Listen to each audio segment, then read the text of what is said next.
you're going to make a statement. So Emily, make one statement about being on the swim team. About why you like being on the swim team. The team. The team, you like being on the team. Yeah. So you're going to say, I like being on the team because that's what you're proving. Right? So why do you like being on the team? Being with like a group of people and like my friends. And like we all come from like different backgrounds of swimming. Like some of us have swam for more than like others. And like we motivate each other. Well, that's awesome.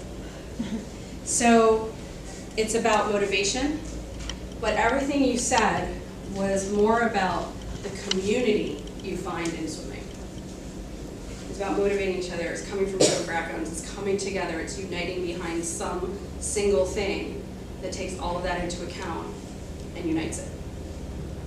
Right? Would you say that's sort of accurate? So because of the community,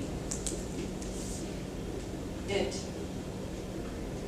gives me, right? This is your first paragraph.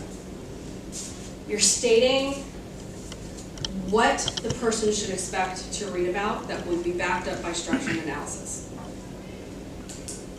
So your accomplishment, your event, whatever prompt you want to choose is about, I love this, this is meaningful to me because it gives me this. And then you go into the second part and you say, most people would experience, I hope you can read my handwriting. This is what the thing is, swimming, right, as all of this. So now, you don't have to say most people would, but now you're going to say, I've analyzed the statement, and I'm going to bring it out to the wide world and say, this is a common experience. A lot of people like to be on teams for the community aspect. Swimming specifically because, guess what? It's challenging. Makes my body work in ways it wouldn't work otherwise.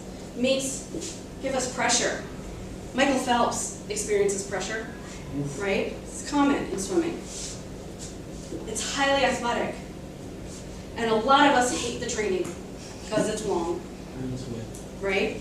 So you're going to have this second section that's going to be the bulk of your essay, that's going to have your objective pieces and your subjective pieces all throughout. And there's a formula you can use that's fairly good, where you're going to say if you had 3 paragraphs in here, so you end up with 5 paragraphs total, roughly, you can have the first paragraph and you're going to do 80 to 90% objective statements with 10 to 20% subjective. You're going to start to pepper in how it makes you feel, right? Which is why it's meaningful. Then you're going to have a second paragraph where it's not going to be split, but you're going to drop down and you're going to really get into your feelings here. And you're going to still say some statements about training can be really hard, but you know what? The camaraderie I experience every single time we're together getting ready for another meet makes it worth it. Because that statement about camaraderie directly reinforces this.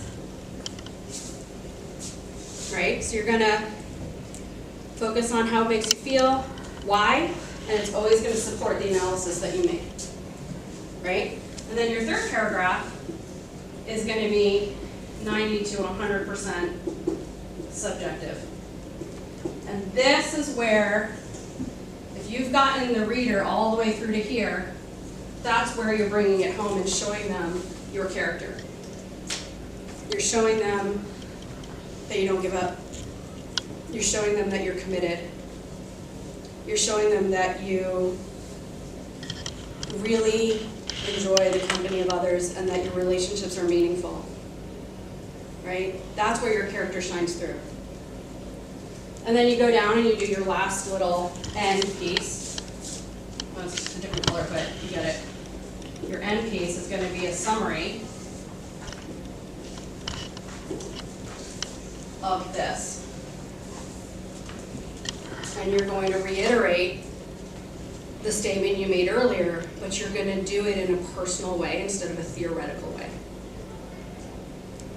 So you've taken the reader on a journey from an everyman experience into a mixed experience that becomes personal, into a truly personal experience, and you've restated your case and they agree with you because you took them through that journey.